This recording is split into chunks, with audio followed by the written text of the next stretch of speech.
Viewers, welcome to my channel Avani's world.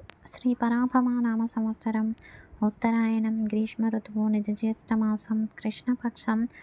ఈరోజు నవమి, అశ్విని నక్షత్రం, గురువారం. అశ్విని నక్షత్రానికి అధిదేవతలు అశ్విని దేవతలు, అశ్విని పుత్రులు నకులు సహదేవులు. ఇక ఈరోజు మంత్రబలంలో దీర్ఘకాలిక వ్యాధులు దూరం అవ్వడం కోసం, ఆరోగ్యం ప్రాప్తించడం కోసం, మనోబలం, బుద్ధి బలం, శారీరక బలం కోసం మృత్యుంజయ మంత్రం. ఓం మృత్యుంజయాయ నమః, ఓం మృత్యుంజయాయ నమః, ఓం మృత్యుంజయాయ నమః. ఇక ఈరోజు మన సంప్రదాయంలో భగవంతునికి భక్తితో ఏది సమర్పించినా భగవంతుడు స్వీకరిస్తాడు. ఏదైనా పనిలాగా చేస్తే భగవంతుడు దాన్ని స్వీకరించడు.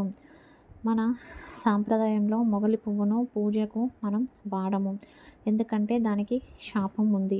అదే కాకుండా సైంటిఫిక్గా కూడా దానికి రీజన్ ఏముంది అంటే, మొగలి పువ్వు అన్ని పుష్పాలలాగా పాజిటివ్ ఎనర్జీని రిలీజ్ చేయదు, నెగిటివ్ ఎనర్జీని రిలీజ్ చేస్తూ ఉంటుంది. దానివలన మనసు చంచలత్వానికి లోనయ్యి ఏకాగ్రతను కోల్పోతుంది. అదేవిధంగా మొగలి పువ్వు అడవి ప్రాంతంలో, చెరువు ప్రాంతాల్లో ఎక్కువగా ఉంటూ ఉంటుంది.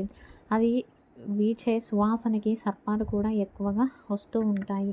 అంతేకాకుండా మొగలి పువ్వుకు ముళ్ళు లాంటివి ఉంటాయి. వాటిని మనం తుంచి భగవంతునికి సమర్పించినప్పుడు గాయం అయ్యి రక్తం చిందే అవకాశాలు కూడా ఉంటాయి. ఈ కారణం చేతనే మొగలి పువ్వును పూజలో వినియోగించరు. కానీ కొన్ని ప్రత్యేక సందర్భాలలో లక్ష్మీదేవిని పూజించడానికి మొగలి పువ్వును ఉపయోగిస్తారు.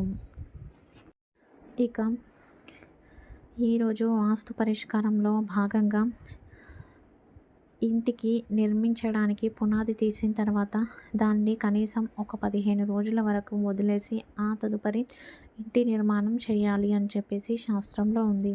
ఎందుకంటే భూమిపైనే కాకుండా భూమి లోపల కూడా జీవరాశులు ఉంటాయి.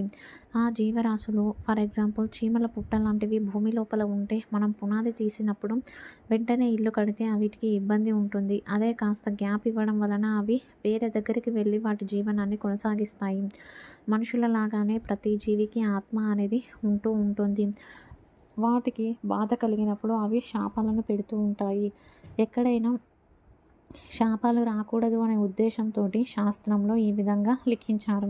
అలాగే ఏ ఇంట్లో అయినా శాపాలకు గురి అవ్వడం వలన ఇల్లు కన్స్ట్రక్షన్ జరిగిన తర్వాత అందులోకి వెళ్తే నిద్రహీనత ఎక్కువగా ఉంటుంది, చెడు కలలు లాంటివి ఎక్కువగా వస్తూ ఉంటాయి.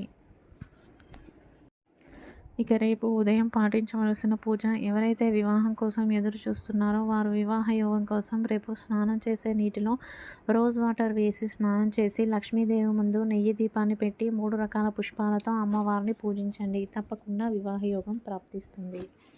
భార్యాభర్తల మధ్య సఖ్యత కోసం, దూరంగా ఉన్న భార్యాభర్తలు దగ్గరవ్వడం కోసం ఈరోజు సాయంత్రం మహావిష్ణువు ముందు బెల్లంపై నెయ్యి దీపాన్ని వెలిగించి లక్ష్మీనారాయణ హృదయ స్తోత్రాన్ని పారాయణ చేయండి.